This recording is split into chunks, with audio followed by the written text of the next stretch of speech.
Okay, is Jason going to? Jason won't be here tonight. Okay, so we can go ahead and get started. We don't have to worry about, okay, that sounds great. All right. I'd like to call this meeting of the Clay County Commission to order. We will begin with our invocation. Molly, when you're ready. You're an old hand, so I don't have to worry about telling you any of this stuff.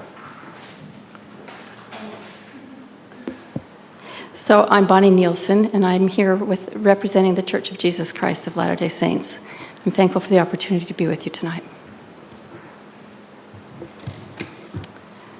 Our Father in heaven, as we gather here this evening, we're thankful for the opportunity that we have to be together as free citizens of this country. And we're thankful for the opportunity that we have to discuss the needs and concerns of our community. We're grateful for this beautiful land and the freedom that we're blessed to enjoy.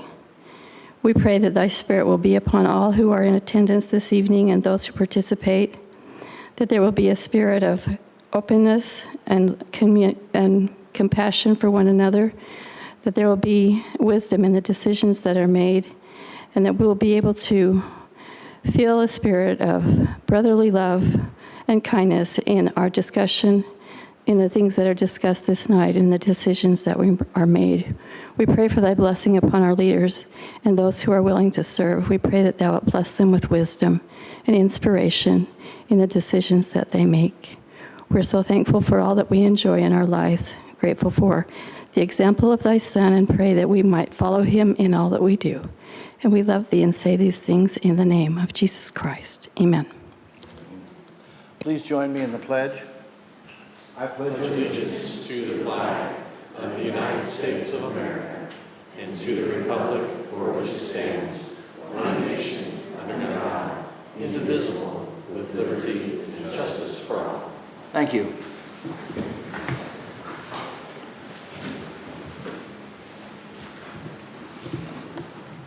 Please call the roll. Commissioner Nolte? Here. Commissioner Withington? Commissioner Lawson? Here. Commissioner Wagner? Here. Commissioner Johnson? Here. Commissioner Thompson? Here. Commissioner Carpenter? Here.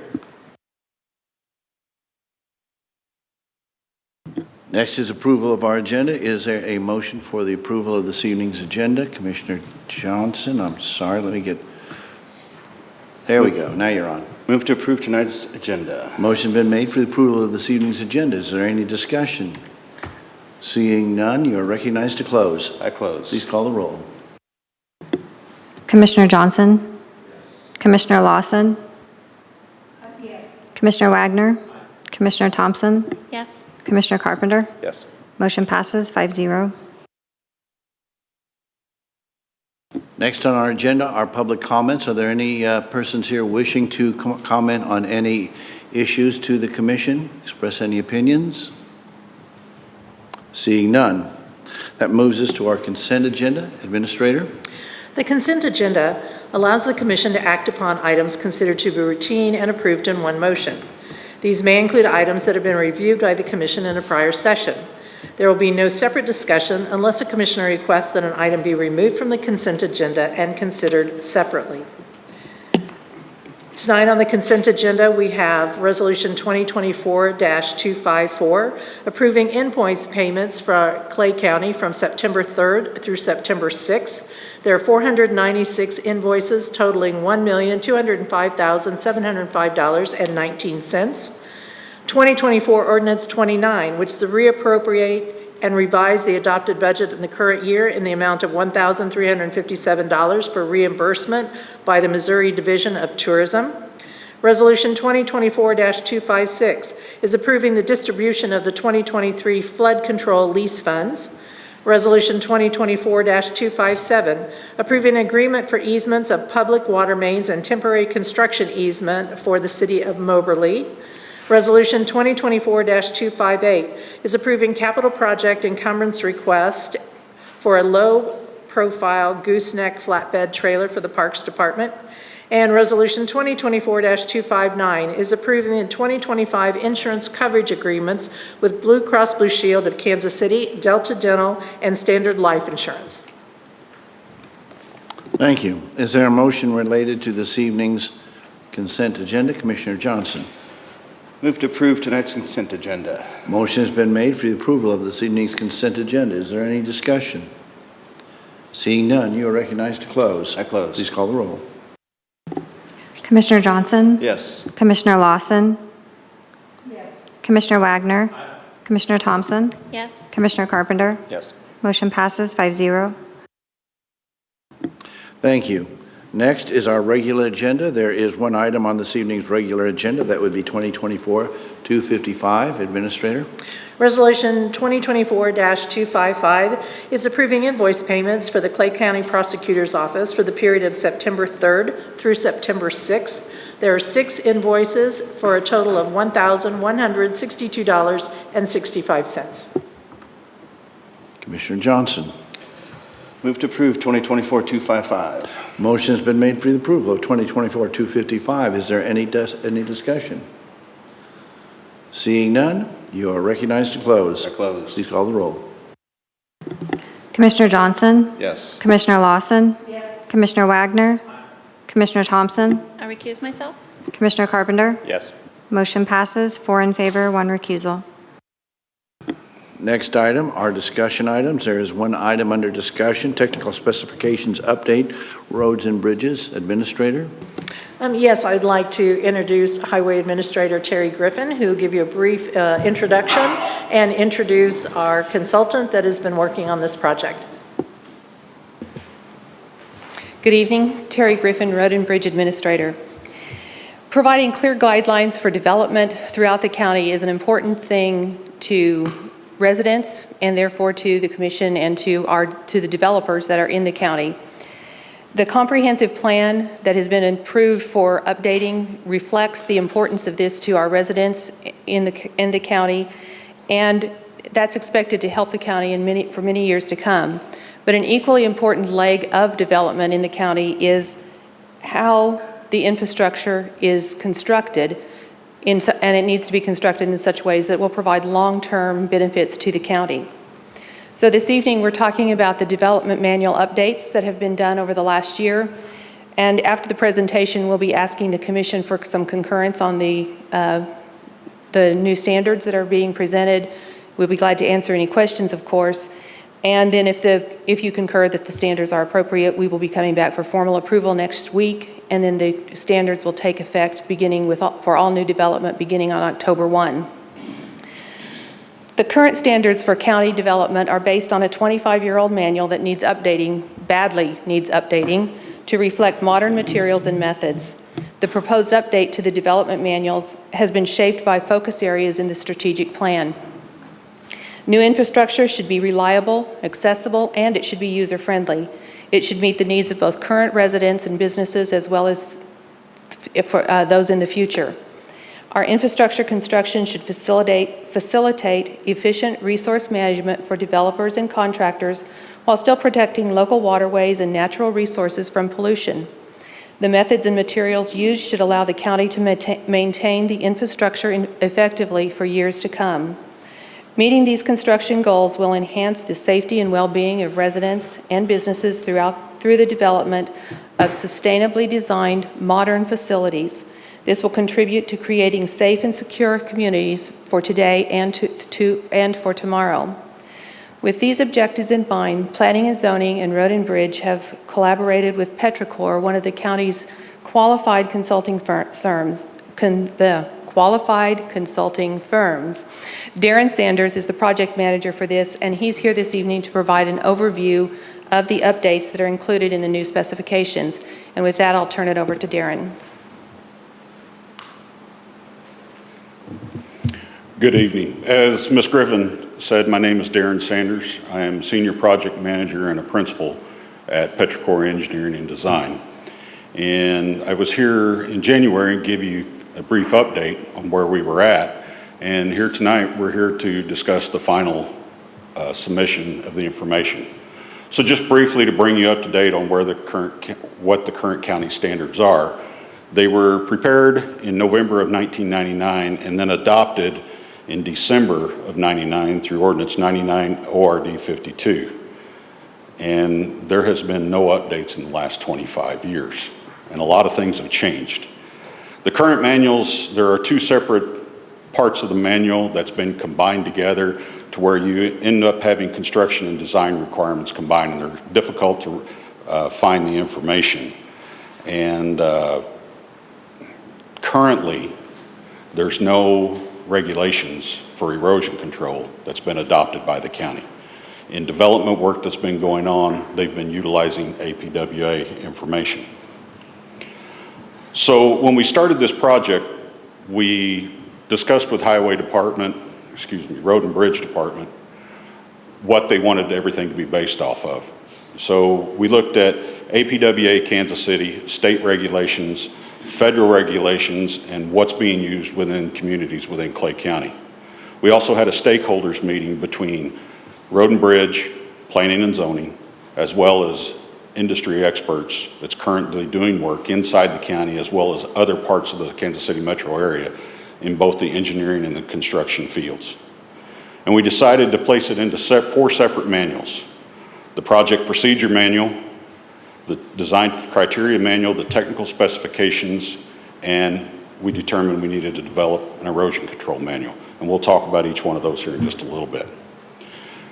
What came out of the meeting was we wanted these documents to be living documents.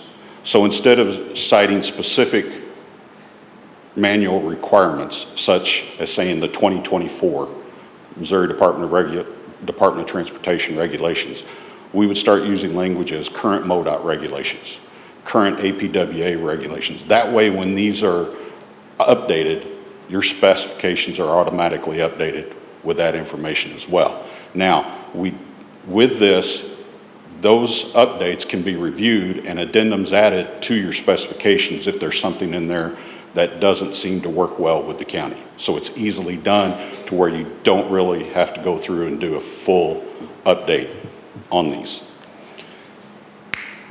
In addition, we wanted the information to meet all 3 focus areas of the strategic plan in some way, shape, or form. In addition, we wanted it to be easy to use. So when contractors go out right now, they keep their information on an iPad or a notepad, some electronic format. So we wanted to put it in an electronic format that's easily searchable, that they can go through and find the information that they need. And as I mentioned, we want this to be a living document to where as regulations are updated, your regulations are updated too. So just to give you a couple of examples. APWA has proposed and is actually modifying some of their regulations. The first one took effect in April of 2024, and that's APWA 5900, the Utility Coordination for Capital Improvements Projects.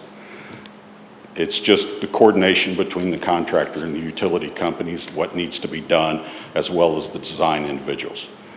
No real big changes.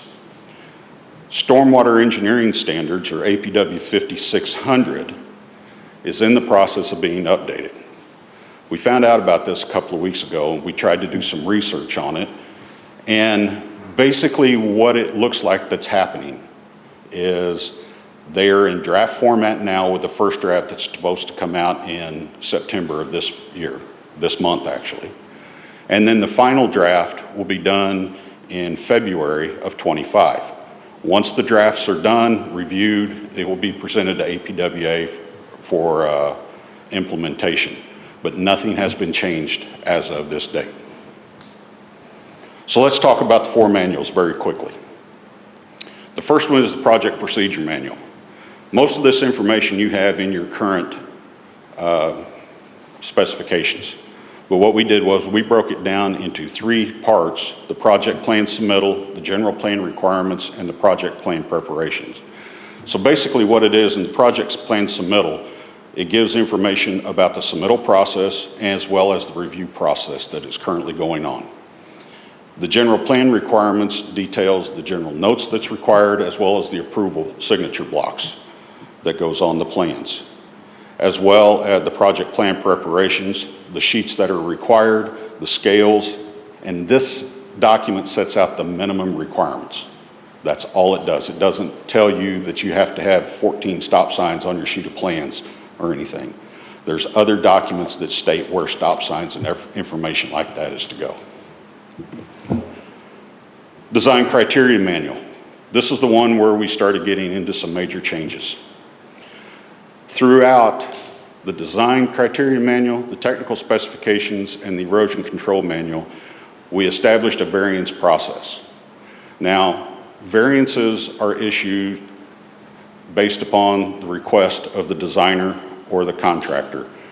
If something doesn't necessarily work in the guidelines for their specific projects.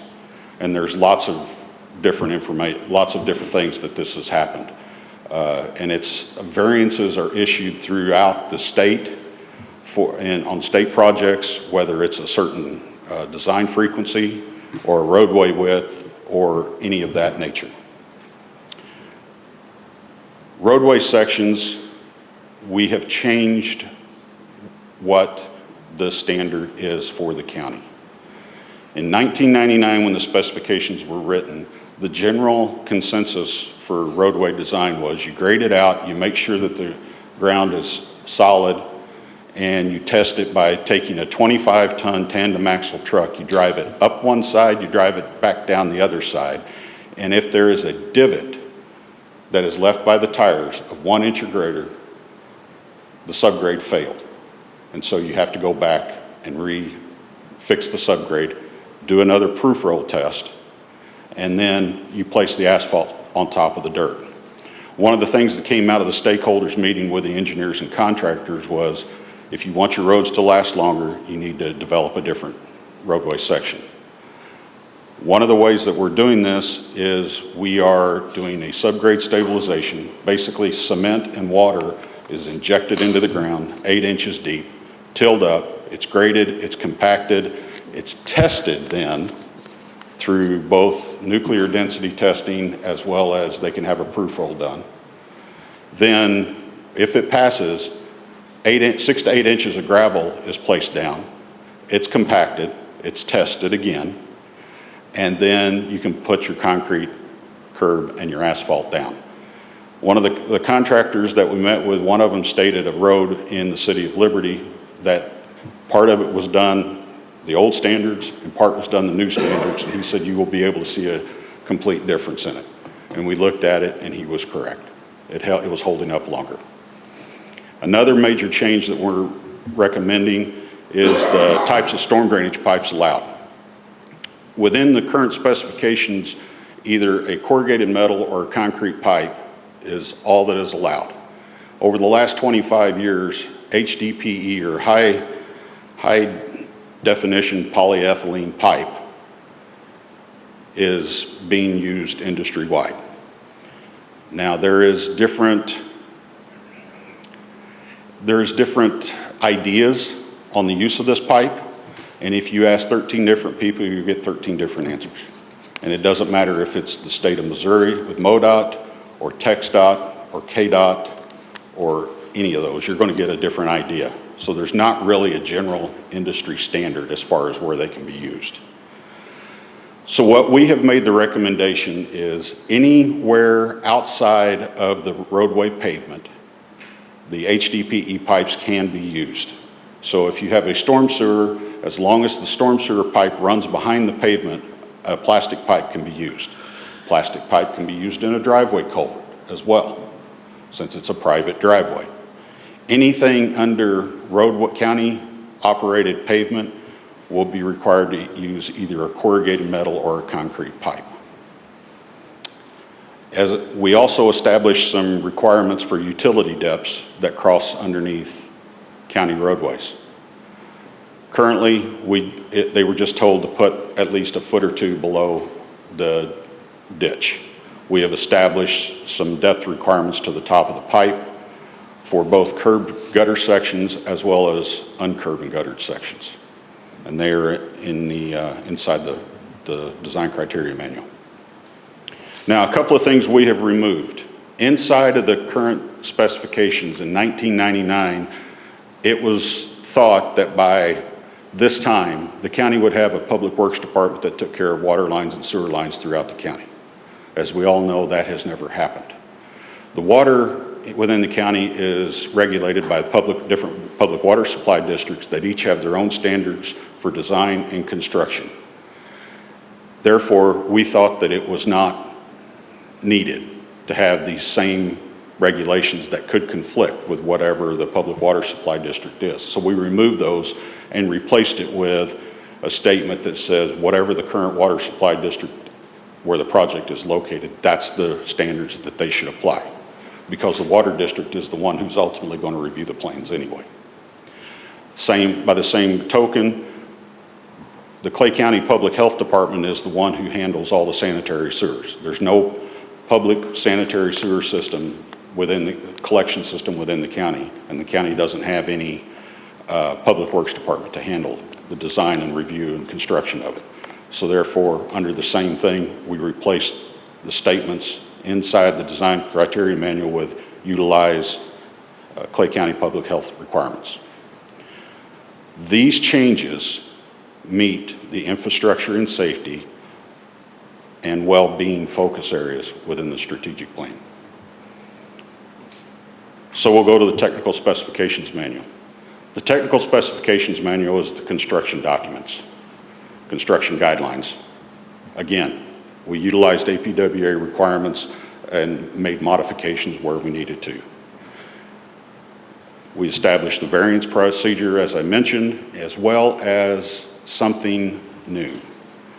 Current technical specifications that the county is using does not require materials testing. When we initially met, I knew about this because I've worked with the county off and on for the last 25 years. And I asked him, I said, how do you know you're getting what you're supposed to be getting? And in reality, it states it on the ticket, but just because it states it on the ticket does not necessarily mean it meets the specifications and requirements. So we established material testing requirements that will be paid for by the contractor or developer, and it'll be a third-party testing.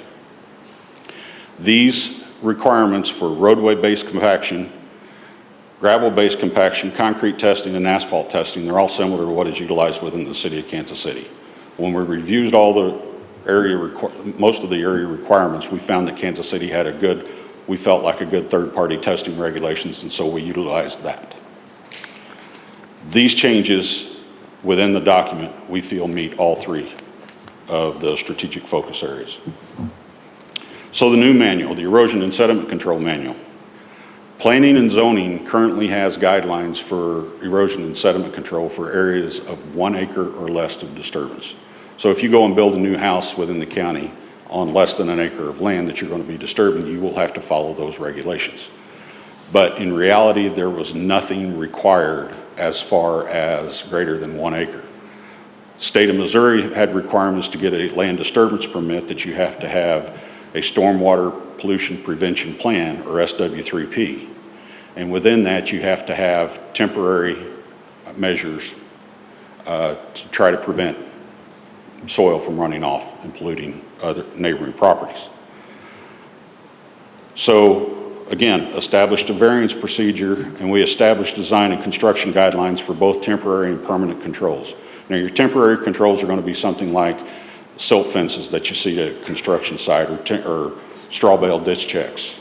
Your permanents are going to be seeding, sodding, rock-lined channels, information like that. So the goals of this document is to capture and retain soil from being transported off-site by wind, rain, and stormwater runoff, as well as capture and hold on to construction waste.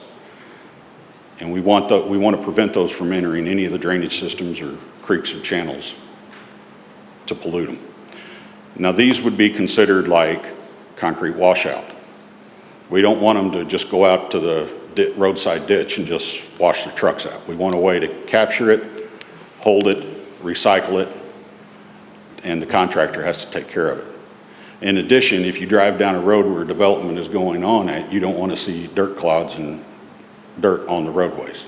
So we've established, there's also guidelines for having entrance and exits with a rough terrain to be able to make the trucks bounce to get the dirt taken off of the trucks.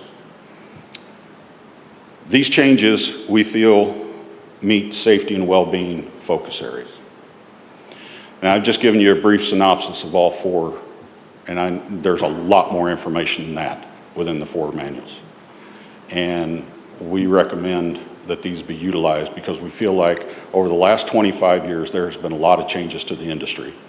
And this helps bring the county into the 21st century. So with that, I'll take questions. Do any commissioners have questions or comments that they would like to make? Commissioner Wagner? Thank you, and thanks for the presentation and for the light reading that I had over the last 24 hours. Two questions, which may be better answered by staff, so you can punt these if you want to. Sure, I'll give it my best. When I was reading, I can't remember if it was in the criteria, so the second document or the third document, where it lays out what you had referenced earlier about, you know, the inches of gravel and concrete and all of that. Are those ratios consistent for the roads that we build for county roads, for example, our projects versus a developer's project? I'm just curious as to the consistency of that. We had a discussion because there's a couple of other items in there as well. And for those of you who don't know, I used to be the transportation manager for the county several years ago. And one of the things that we discussed was whatever is put into play, the county highway or road and bridge department is going to have to start utilizing as well. So as of right now, I can't tell you as of right now, sorry.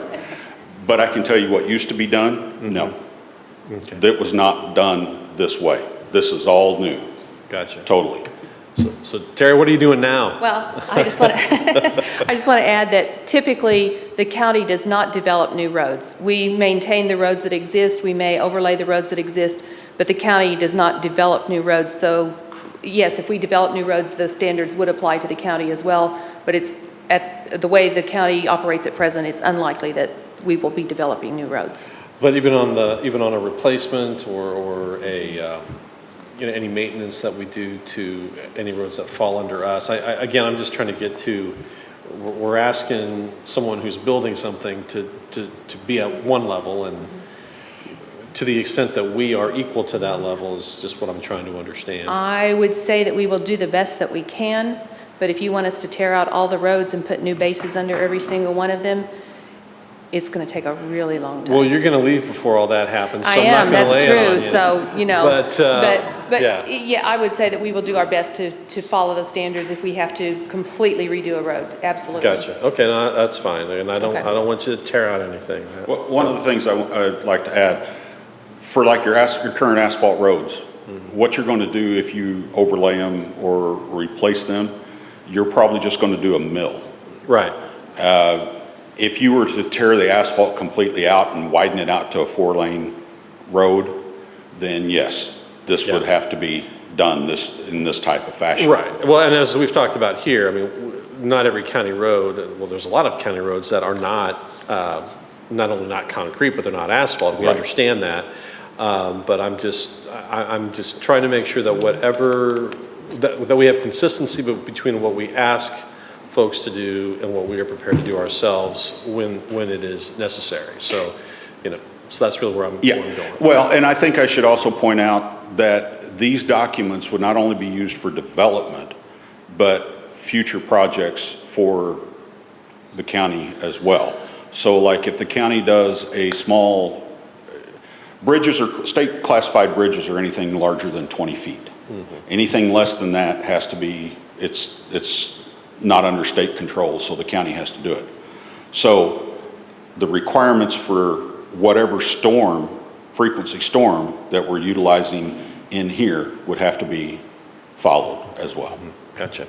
Then the other question I had, and again, staff may want to take it, is I was just curious if the Planning and Zoning Commission has weighed in on this or has gotten a similar presentation, as they're the ones that deal with developers on more occasions than we do. I just wanted to make sure that conversation has been had, or if not with the commission, then how has that been done. And Kip, you've been elected, so go for it. Thank you. Kip Jones, Planning Director. So no, this has not been presented to the Planning and Zoning Commission. I would say that generally at the Planning and Zoning Commission level, we do talk about infrastructure, but we don't get into that much detail that they have to do this much subgrade, do the testing. We do talk about the requirement of an engineer being on site, but we typically don't get into that, quite that deep of a detail. Gotcha. So then how have we communicated some of these issues to that community? And I only ask because I've had enough times in my life where changes were going to happen that could affect that community, and then all of a sudden they're saying, wait a minute, we haven't had a chance to weigh in, so. Well, and I should add that along with the comprehensive plan, staff has already started a total revamp of the land development code, which is going to have to align with the comp plan and these tech specs. So there will be public meetings, input at that point, because that document has to change to go along with these two documents. But as Mr. Sanders stated, I think there was input from developers and stakeholders through his process as well. Okay, very good. Well, I totally agree that after 25 years, you should update something. So I appreciate the hard work, and I'll leave it at that. Thank you very much. Commissioner Carpenter.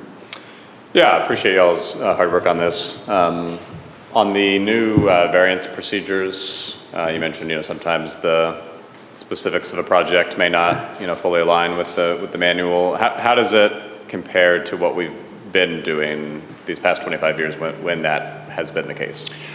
What has happened in the past is, and I can speak on this because over the last couple of years that I've been reviewing some subdivision plans for the county, there has been some questions as far as roadway profiles.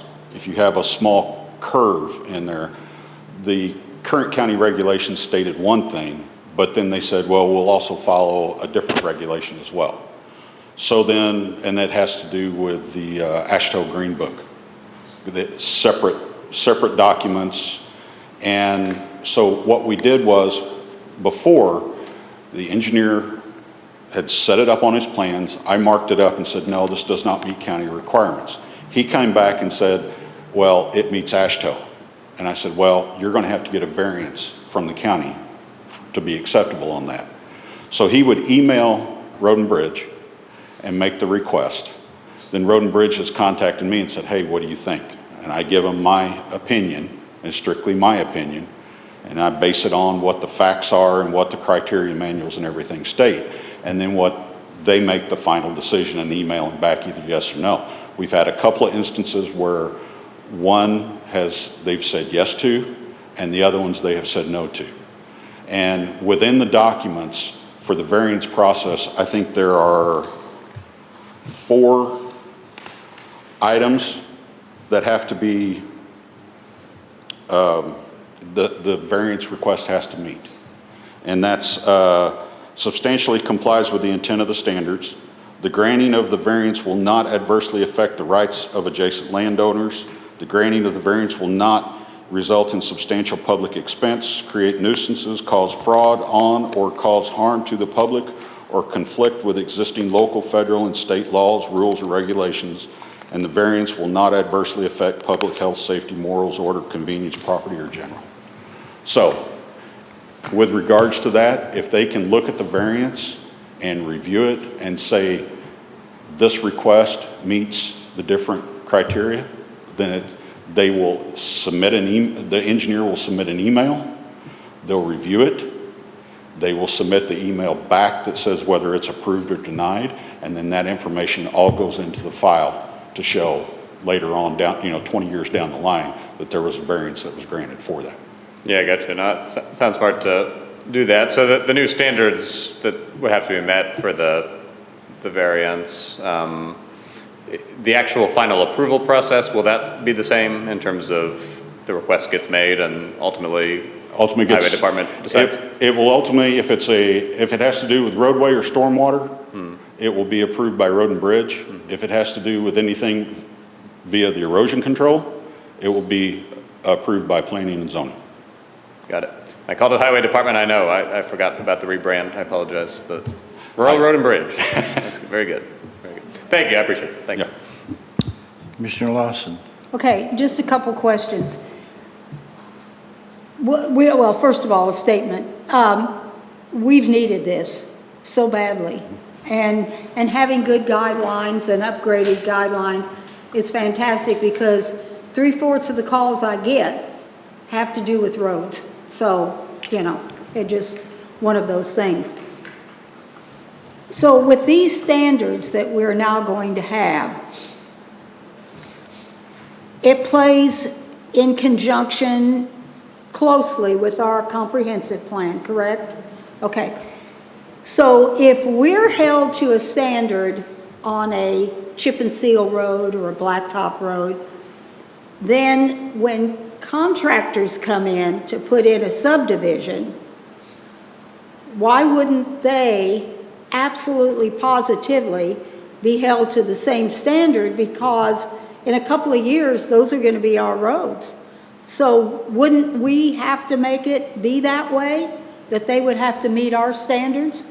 Yes, and that's what these documents lay out. They lay Okay. out the standards that has to be met. So when they go in and build a new roadway, they will have to have, the subgrade will have to be treated with a cement base with 6 to 8 inches of gravel and 8 inches of asphalt, to where even the curb and gutter would set on that rock and compacted subgrade structure. So yes, they would be held to that. Okay. And then what, Diana, this is probably a question for you, then as we start to build, not build a new road, but to retrofit old roads, what's this going to do to our budget? You know, I mean, sincerely. Seriously, yes, it will increase the cost. There are two things when you talk about roads, right? There's maintenance, which, as he said, you know, for asphalt roads, it's a mill and overlay. And so those kind of things, these standards really won't change from that perspective. Where these are going to come into play for the county is when we do a road reconstruction. Yeah. Right? So that may be where it is a narrow road and now we're going to widen it. And so then we will then comply with these standards, just like we're asking the developers to do. And yes, there will be additional cost if we're going to completely reconstruct an existing road to these standards. It will vary depending on how the road was built originally and what can be used and what can't be used. Yeah. I've done roads where you've taken them all the way down to the dirt and started all over again. I've done roads where the base is acceptable and it meets the standards and you can use it and you build from the base up. So it will depend on the road and what we're doing to that road. Okay. All right. Thank you. Thank you very much for the presentation. Are there any other questions or comments? Seeing none, is there anything you'd like to add before we conclude the discussion item and try to come up with some kind, and make sure we give you consensus? Oh, yeah, I say only a request for consensus this evening if possible. Is everyone good with going forward with what was outlined to us? I'm seeing head nods all the way around. I see no dissent, so I think, yes, you have the consensus of the commission to go forward as you've just outlined. That ends the discussion item. Next are reports. We have one report from the auditor. Yes, included in your agenda packet is the auditor's cash basis monthly report for the month of August. Certainly, if you have any questions about the information in that report, please reach out to Auditor Goldberg. Okay. That brings us to Administrator comments. Just a couple of items. First of all, I'd like to wish Commissioner Thompson a happy birthday today. And the commission's next meeting is September the 19th. And unfortunately, I don't think we have anybody who's having a birthday that day. We've had two weeks in a row, but next meeting is September the 19th here in the commission room at 6 p.m. We're allowed to have meetings without birthdays attached? Okay. Who knew? Commissioner Thompson, we will start with you being the birthday person here today. Do you have any comments? I was going to stay quiet this evening, but I... Hold on a moment. I got to get you back. I got to get your mic on. You weren't expecting me to say anything, were you? You completely threw me. I just am Well, done. I wasn't planning on saying anything, but I want to say thank you to everybody for the birthday wishes. So I'm very lucky and to have so many friends and colleagues who are so lovely. And I got brownies, and my wonderful husband took me out for lunch today. So thank you all, and that's all I got. Commissioner Carpenter? Well, I just want to say happy birthday to Megan, Commissioner Thompson. On Also, for any Notre Dame fans out there who may or may not be on the commission and who may or may not be here this evening, if you could keep them in your thoughts and prayers. They had a tragic loss to an unranked NIU team, considered the worst upset loss in the history of the program. So if you could keep them in mind during these difficult times. Thanks. Commissioner Johnson. A couple things. Happy birthday, Commissioner Thompson. Number two, my two favorite teams are USC and whoever's playing Notre Dame. So we're good there. And then the last thing is, this isn't on the agenda, but if I could just ask this question of our counselor. The KCTA, the Trap Association contract, is that done? No. Okay. If that's the case, I would like to see maybe staff come back or maybe in a future discussion item, what other options we have with that facility. I know we have some insurance money that's coming in on that, and it has to be used in a certain amount of time, and we have some time limitations, and if KCTA doesn't want to abide by the conditions we have for it, then we need to look at other options for that property. So maybe we can have a discussion on that in the future before our time runs out on those funds. And just, the ball is in there. Yeah. Just so you know. Okay. Thank you. Commissioner Wagner. Happy birthday. I'm good. Commissioner Lawson. Megan, happy birthday. You're beautiful as ever. Hope you have a wonderful evening. I want us not to forget that yesterday was the anniversary of 9/11 and 9/11, whatever you want to call it. All of us probably remember exactly where we were. At first you thought some idiot had accidentally run into the building, and then when you realized what it was, it was earth-shaking.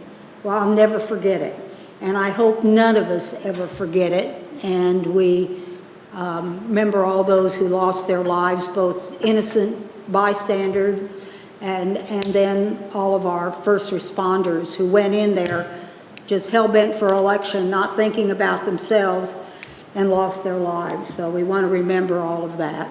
And so God bless them all. I also want to make a comment about since you brought it up. For 30-some years, that facility has been a fantastic option for people. We've got young people who come there every week and shoot. We've got huge shoots that we have for the FFA to come out, maybe 300 to 500 kids that come out, generates huge amounts of revenue, sales tax. Every damn quarter, they have paid their dues and have never got one thin dime from this county. Not one. What they have done is they brought a lot of people in. When we have major shoots, registered shoots they call them, we have people coming from all over, all the 4-state area and sometimes a little bit further. Some people, that's their life, and all they do is go to these shoots. Brings people into the area. They've never asked us for anything. The only thing that has happened is, of course, that we picked up those targets. Big damn deal. If you look at what we spend on the park and at the marinas, the restaurant, whatever that thing ran into, we never got a damn dime back on that. But the range has done their fair share. And it amazes me that we would even consider something else there versus what we have. They're willing to negotiate. The last I heard when I spoke with Diana earlier today, there was something our lawyer was to take back to their lawyer. If it was agreeable, we could sign, they could start building the facility. Well, I sure in the heck hope that continues on and we get that negotiation done and we bring it before the county, then if somebody wants to vote, no, we don't want to do it, that's fine. But I'm going to fight with my last breath to make sure that that gets back the way it was before, and we offer that. I think about the first time when my husband and I came to Clay County, we came to visit some friends who lived in Kearney, and it was during the Jesse James Festival. We both grew up in rural environments. It was like coming home. Everybody was friendly. They had a big street dance. They had a big parade downtown. Everybody came and they enjoyed it so much. We met people and we felt like we'd known them our whole lives. And we just met them. Within 3 months later, we moved to Kearney. And we bought a little property outside. And we came because of that festival.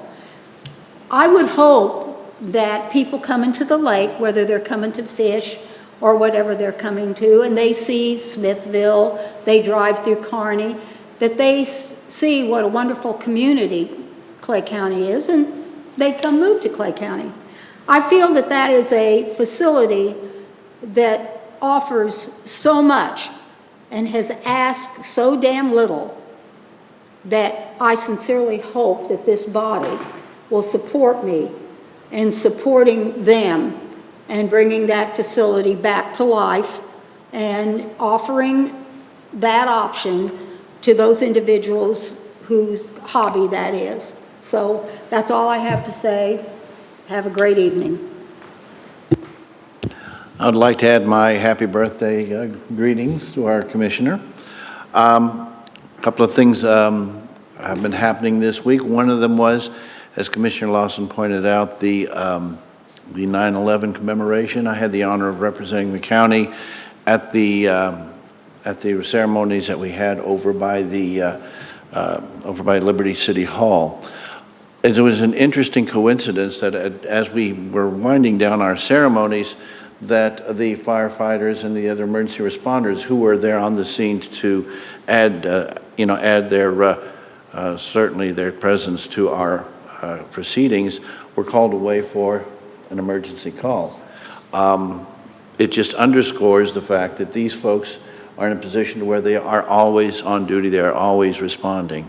And I think it's well to keep in mind that in addition to the tragedy and the loss of life that 9/11 represents, certainly that was a watershed moment in our history as a nation. And we are a different nation because of that. How different it, I guess, is a judgment call. But one thing that is certain, and that is, in an obviously changing world, there's one certainty, and that is that there are men and women in uniform who are willing to leave at a moment's notice to do what they need to do to protect us and to protect our families. That comes and goes regardless of tragedies, regardless of circumstances. Those folks are steadfast and they will always be with us, and I think we should never fail to thank them for that sacrifice that they make. So, like I said, I was honored to be there. I was honored to be able to point that out, and as I say, there was a tangible demonstration of just how it is that they are always on duty and they're always on alert. So with that, unless there's anything else that we need to be covering, we are adjourned. Thank you.